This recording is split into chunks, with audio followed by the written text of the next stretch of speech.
everybody, Jennifer Schaus here, coming to you live today from Washington, D.C., and thanks for joining us in our Webinar Wednesday series. In 2023, we are covering the top 40 federal government contractors, and today we're covering the Fluor Corporation. Just a couple of housekeeping notes here. Today's webinar is complimentary and recorded. You can find all of our recordings on our website, but also on our YouTube channel. It doesn't cost you anything to subscribe to it, and you'll be alerted anytime any webinars are uploaded, including today's. If you're looking just for the PowerPoint, you can hop over to slideshare.net and use your LinkedIn credentials to log on to get the PowerPoints and any links that we've inserted into the slides. As you can see here, we've got quite a few videos on the YouTube channel. A little bit about us: we do help establish federal government contractors with anything from market intelligence reports, primarily GSA schedule support, through to contract administration. You can find more about our services on our website under the About Us section.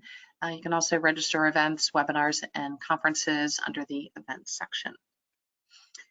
In the event that you are selling to federal contractors, we've got advertising options available.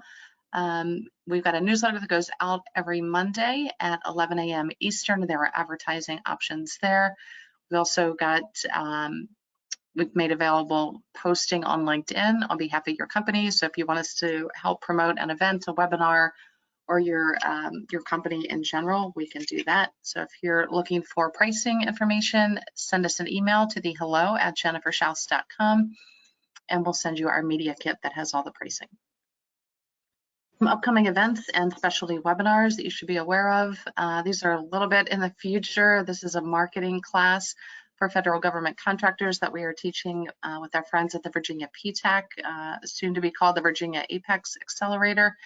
We've got one in late summer and then early next calendar year of 2024. It's the same exact class. They both start at, I believe, 10 a.m. Eastern, and they run for 2 hours. They do include Q&A. Coming up tomorrow, we're covering GSA schedules. You can register there using that link. It's also on our website under the event section. This is a webinar though. If you miss tomorrow's session, you can sign up for the session in September on September 14th. Again, these are also at 10 o'clock. There's no cost to register. There is Q&A, and they run for about 2 hours. Okay, on July 17th, so a little bit more than a month away, we've got our summer soiree over at the Kennedy Center, where we expect 200 to 300 federal government contractors. There are plenty of sponsorships still available. We do want to thank our friends at Federal Compass, GovForce, BidSpeed, Sahori, Level Up, and Spartan Shield for participating with us. If you're looking to meet with federal government agencies, please show up, and you'll be able to shake hands and talk to the folks at the SBA, Department of Defense, Army, Department of Defense's Defense Human Resources activity, as well as DHS, the VA, and Department of Education. It's 2 hours, just networking, not a conference, no speakers, and we'd love to see you there. Again, the link is on our website under the events section. It's also in the slides here at the bottom of your screen, which is the GovCon 717. Prices go up on June 30th, so you've got a couple weeks still to get the early bird pricing. Okay, if you're looking for help getting onto GSA Oasis, which we anticipate dropping potentially tomorrow, but in the coming days, perhaps hours, we do have proposal support packages available. Just shoot us an email. Okay, now we want to thank our sponsors. Without our sponsors, we would have to charge for these webinars, so we definitely want to give a shout out to all of these great organizations. First, we would like to thank our friends at GovEvents. They are the premier platform for posting events related to government and government contracting. You can find all of our webinars and our events on govevents.com, as well as our recordings from the past 600 plus webinars. We also want to thank Tom Johnson and his team at Set Aside Alert. They are the go-to publication for contracting opportunities for small, women-owned, veteran-owned, hub zone, and 8A firms. Visit Set Aside Alert for more information. And last but not least, on this slide, the Fairfax Economic Development Authority has an online calendar of events and webinars. And we want to thank them for posting our events and webinars on their calendar. Okay, and the GovSpend FedMine platform is the data provider for this webinar series, and they have supported us over the past several years providing data for our webinars. So the contracting data in the 2023 webinar series is provided again by GovSpend and FedMine. GovSpend FedMine is the leading trusted source of data, analytics, and insight for government contractors. They integrate data from 18 federal data sources and sets and create a single database that places the key data points at your fingertips. The platform now provides contract opportunities within thousands of entities at the federal, state, local, and education organizations. With the acquisition of FedMine in 2021, the combined solution empowers teams to make smarter federal contracting decisions. So again, we want to thank them for providing the data in this webinar series. The Virginia PTAC hosts their monthly government council meetings on the last Tuesday of every month. The meetings last for an hour. If you want to join those meetings, please contact Alicia Field. Her email address is listed there on your screen, and she will send you the Zoom link to participate. The Virginia PTAC at George Mason University offers free one-on-one counseling to established government contracting firms in Virginia on federal, state, and local procurement topics. If you're interested in learning more, please use the links provided to explore services, review homework recommendations, register for training, and find useful links to agencies and other self-directed learning. Online resources and group trainings are free with no restriction on business location. One-on-one counseling, however, is limited to eligible client companies. Okay, next up is BidSpeed. BidSpeed is a platform that helps you win government contracts, find opportunities from every federal, state, local, and public source in the U.S. BidSpeed can help you find teaming partners, incumbent point of contact, expiring contracts, and can also provide you with a compliance matrix and proposal template. BidSpeed is an official partner of the U.S. SBA's 7J Management and Technical Assistance Program. Get started today at bidspeed.com. The FBC, Federal Business Council, events are the ultimate engagement channel to bring government and industry together. 68% of government personnel report that they attend more than one event each year. FBC has worked with government and industry for 45+ years to create gatherings where ideas are shared and to help government achieve its goals. This includes agency industry days, cybersecurity symposiums, tech expos, and offsite meetings. FBC provides full lifecycle meeting planning and event management. With over 5,000 meetings under their belt, the FBC has the experience, systems, and personnel to make your next event exceptional. Learn more at fbcinc.com. Okay, a little bit about the series and our schedule. As I mentioned, we do have over 600 complimentary webinars on the YouTube channel. They're also listed on our website. If you're looking just for the PowerPoint, you can find that on the slideshare.net site and log in with your LinkedIn credentials. There's no cost there as well. Here's where we are in the schedule. Today we're covering floor, and we'll finish out on Wednesday, November 15th with GlaxoSmithKline. The week that we skip is going to be July 4th, and if you want to register for any of these or look for any of the recordings, you can find them on our website under the section called Top 40. And that's listed there at the top of your PowerPoint, and it is highlighted to make it easier for you to locate. Okay, we're assuming that most companies are on this call simply because they are interested in subcontracting with these larger entities. So just a few kind of words here about subcontracting in general. You definitely need to be aware of the FAR and the DFARs, so the Federal Acquisition Regulation, and then the regulations for the defense contractors. FAR Part 44 is going to cover subcontracting policies and procedures. This will include any flow down clauses that are relevant to subcontractors. So don't assume or think that because you're a subcontractor, you don't have to abide by any of the FAR regulations. You certainly do. If you click on that link there on the screen, that will give you a nice overview of what's included in subcontracting. If you're playing on the defense side, so having any contracts with Army, Navy, Air Force, Marines, you need to be cognizant of the DFARs, which same part, it's going to be the subcontracting policies and procedures. Other webinars that we've got on subcontracting, we started this series in 2023 with a very long webinar on subcontracting with the primes. There's 6 sessions to that, starting from market research all the way through to compliance. We'd encourage you to take a look at that. Over 2021, we did a series on subcontracting within all 15 federal departments. We encourage you to hop over to that link and get educated on the main contractors within each of the departments and where there are subcontracting opportunities. Over the past, I'll say 10 years, we've accumulated 30 plus webinars on more of the strategic and tactical aspect of subcontracting. You can find those on our website under the webinar section and scroll down to teaming and subcontracting.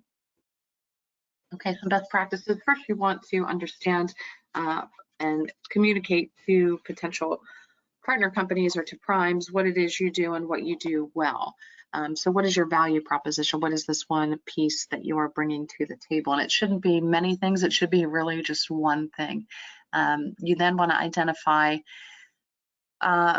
places where you are valuable. So whether it's a technical capability, you've got something that's very unique, perhaps in a specific industry, a certain skill set, lower price, or you've got a relationship because you've done business within that department or agency, that might be useful to the company that you're potentially going to work with.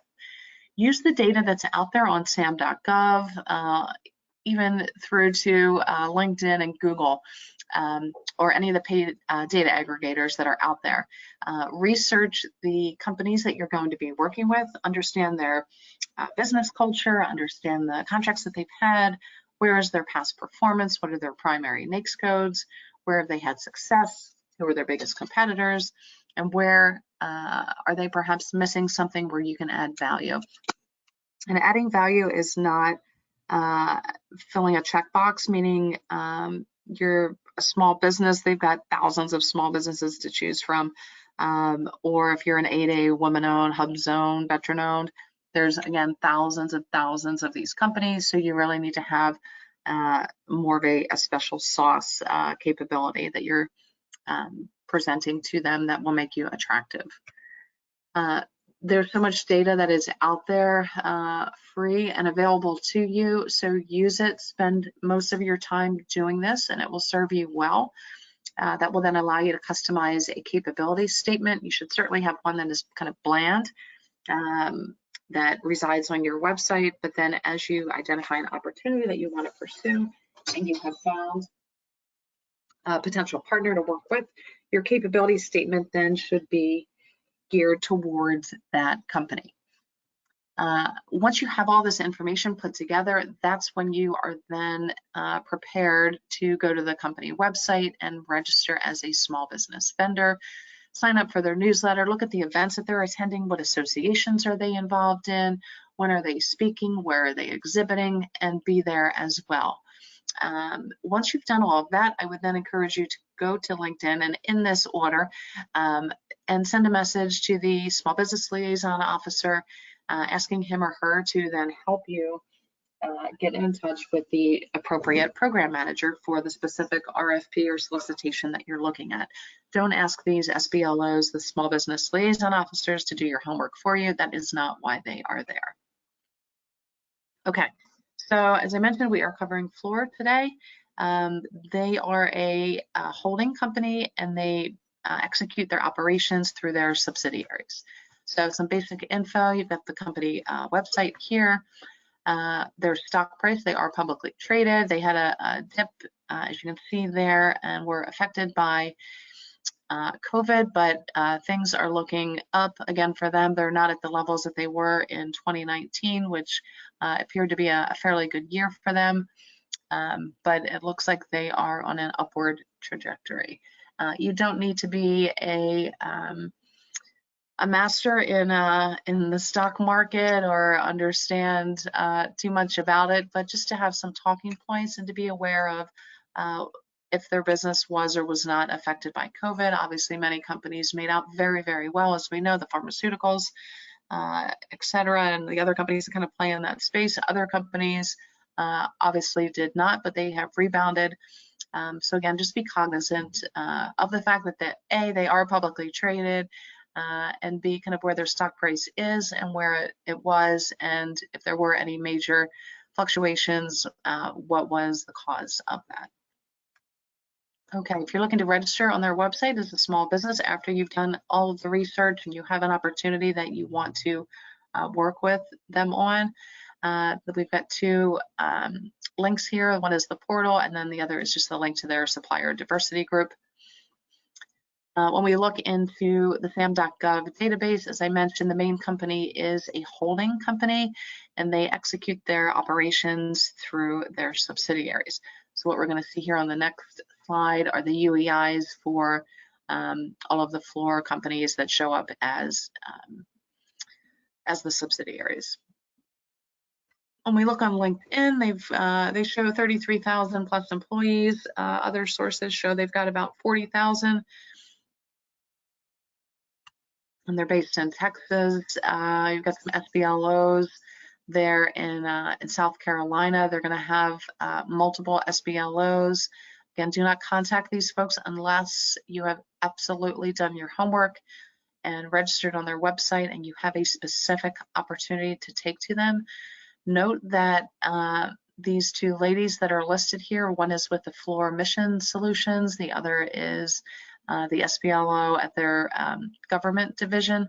So again, if you go back to the subsidiaries, make sure that you are contacting the appropriate SBLO based on where it is your opportunity falls.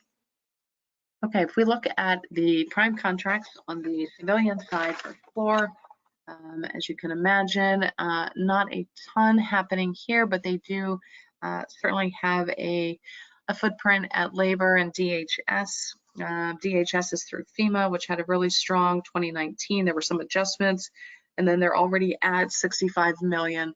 So I would do some investigation there, because that is kind of getting them back to their 2020 and 2019 periods. We still obviously have several months left in the fiscal year, and if Q4 is a strong one for them with DHS, they could potentially, let's say, double this number or not, but they could get close to where they were in the past. They've done some work there at energy as well, just based on the nature of their business, and that is fairly steady. No major fluctuations there. We've got an adjustment there for DOT transportation, and then a little blip on the radar at 10,000 for State Department. If we look at the defense side, this is really where the real action is. We're talking not millions, but billions of dollars here. Navy is the clear winner with strong fiscal years in 2020 and 2022. Those were where they really were strong. If we look at the current fiscal year, it's possible that they could add a couple additional dollars, but keep in mind that the numbers that we see here are 3 months delayed because of DoD reporting. So this is really kind of a snapshot of kind of halfway through the year. So it'll be interesting to see what happens in 2023. Still good numbers with Army and Air Force. Air Force obviously has that an adjustment in there, but seem to have a pretty stellar 2022 with the 341.7 showing up, which is more than double what they did in the previous fiscal year. And so I'd say you probably want to keep an eye on those numbers.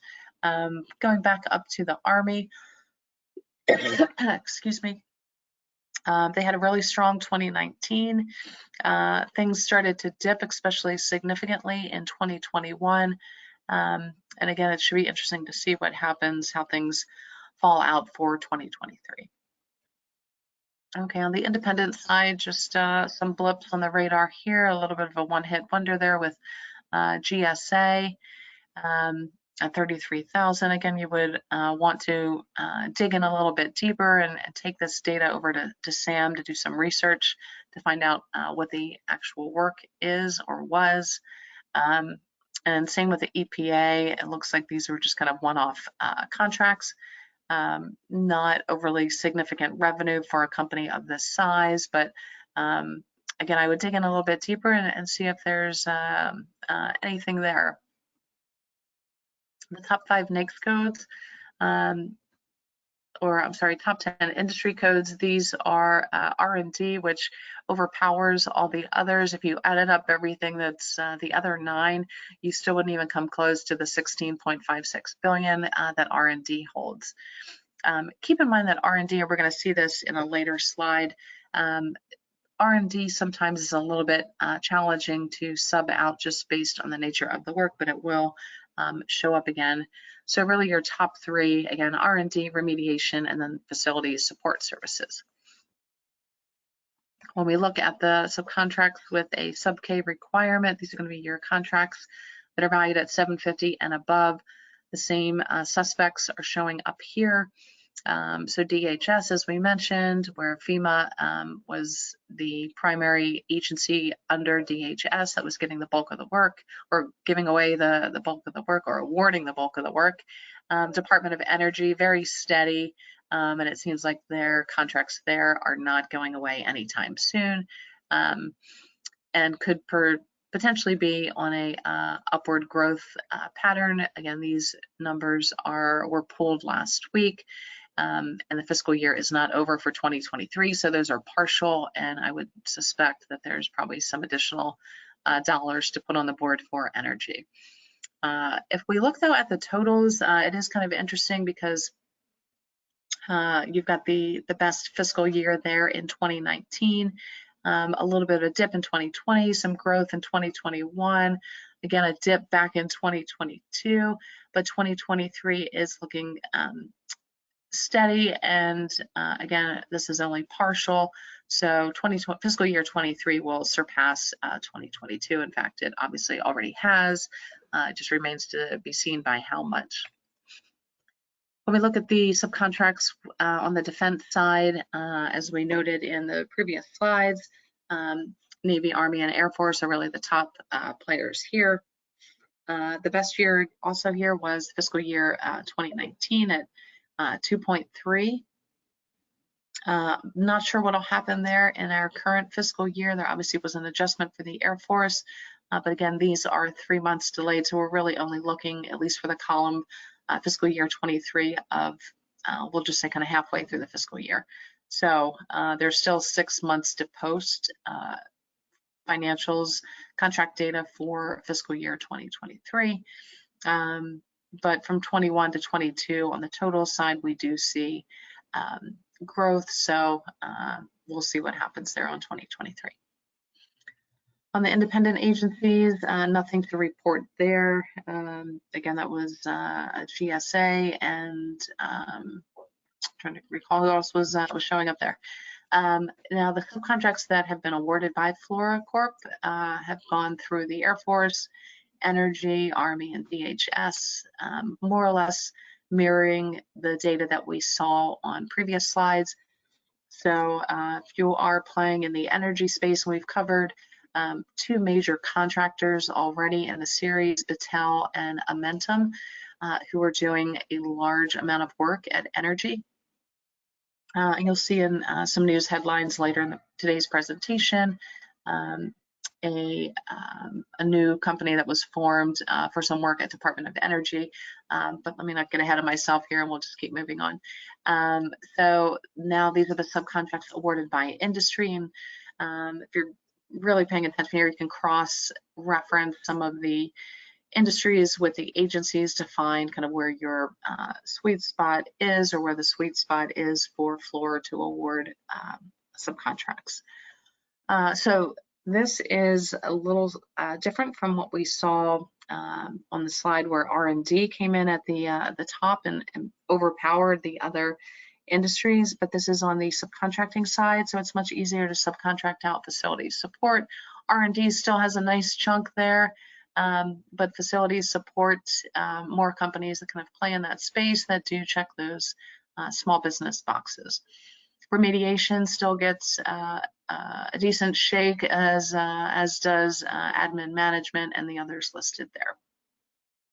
Again, these are just the top 10.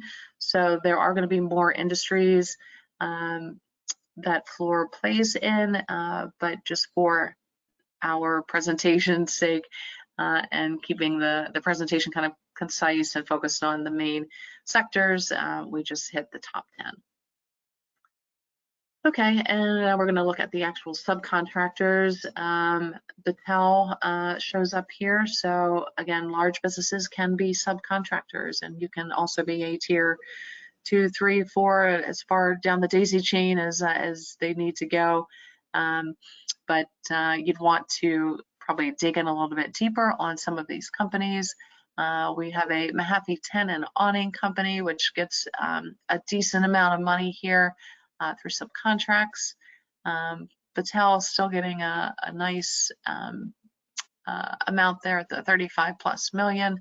I'm guessing the second from the bottom, the Chickasaw Distributors, they may be American Indian or Alaska Native Company. That's just a guess. I haven't done any sleuthing on them, but again, you want to cross-reference these companies in SAM to find out more details about those subcontracts.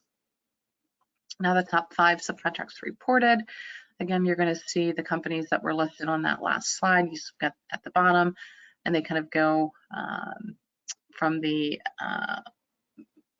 top 5 by dollar amount. So what we're showing here, if you look at that last column amount, the 34 million up to the 168, which is that Mahaffey Tent Company, and then obviously Battelle showing up. So they're probably doing some work for one of the national labs, is my guess. Not completely positive there. So again, you would take the award, sub-award number and research that in SAM. When we look at the GWACs now, the government-wide acquisition contracts, these are contracts that can be used across all of government. We see that they were awarded the OASIS contract back in 2020, which is managed by GSA. These are best in class or BIC contracts, MAC, multiple award contract. These are non-IT services, non-construction, and they focus more on consulting, logistics, engineering, scientific services, etc. Kind of the main NAICS codes that Fluor plays in. It's a 5-year contract. It has renewals on that. They also hold a MATOC with the Army. MATOCs are multiple award task orders. So it's a special type of IDIQ. Here's some information on that. That's obligated at 46.9, so almost $47 million. And again, I would take that contract number that begins with W and that third from the right column and cross-reference that in sam.gov to get more information. Okay, when we look at the 750 and above contracts that are expiring, we pick that number simply because, again, that's the threshold for subcontracting.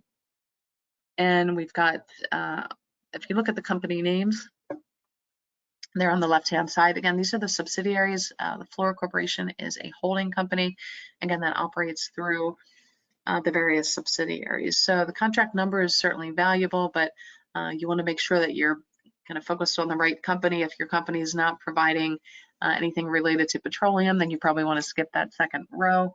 I always find the most interesting piece of this looking at the total sales and the number of transactions. So as many as 424 transactions into, is that trillion perhaps, 3.4 versus only 3 transactions for 3 or 5 transactions on those last 2 rows. So bigger contracts there at the bottom most likely, and it would be interesting to see how those contracts kind of shake out and where the opportunities for subcontracting are. Again, you want to make sure that you are playing in the right NAICS code and the right PSC code, the product service code. Some conclusions and some additional thoughts here. We've got David Constable as the chairman and CEO of the company. He actually started with them back in 1982, so he's been with the company for quite some time. He did some different stints and has been on board of directors of other companies, but left in 2011 for 5+ years to go over to Sasol Limited in South Africa. came back to be the CEO then in 2021. This is a snapshot taken from their LinkedIn page, which again reiterates the 40,000 plus employees, again focused on energy, infrastructure, and everything else that's written there on the slide, so I'm not going to read it off to you. As I mentioned, they're primarily a holding company providing their services through subsidiaries. The three main services are the oil and gas sector, industrial and infrastructure, and power. As you can see here, they are the largest publicly traded engineering and construction company. The history of the company actually goes back to the 1890s when John Simon Floor started a paper mill in Oshkosh, Wisconsin. He then got together with his brothers, and from that grew the Floor Construction Company. They were focused on oil pipelines, and then due to oil issues in the 60s, they ended up selling off some of the company then, and diversified more into construction. So in the 90s is when they introduced more of the services that they are providing now, in addition to the others. So equipment rentals for construction, staffing, the nuclear waste cleanup projects. That's what you're going to see, the work that they're doing at Department of Energy, as well as that environmental work will play into some of those EPA contracts. The top left is taken from their LinkedIn news, which again, if you follow the company, you should, if you're going to be doing business with them, then I would highly encourage you to follow their company and stay abreast of any news articles that they're publishing. These are good talking points when you're talking to SBLOs or program managers or trying to get into the company. If you mention something that you've read, congratulate them on the success.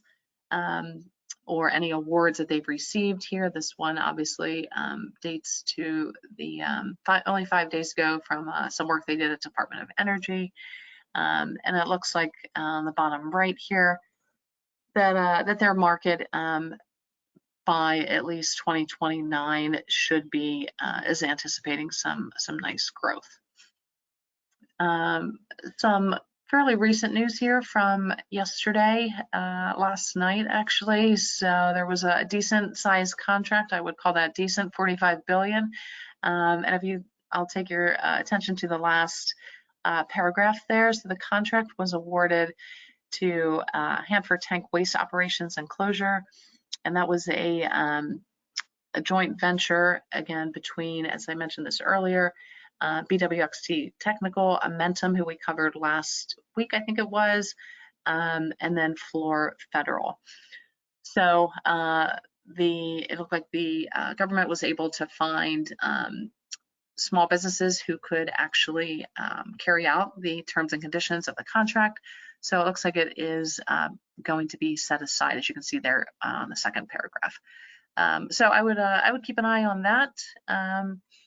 And keep an eye on these companies that kind of play in the same space. They're not always competitors. So this was a good lesson that these large businesses, Amentum, who we covered last week, and Floor, who are coming today, these are both large businesses that have formed a joint venture.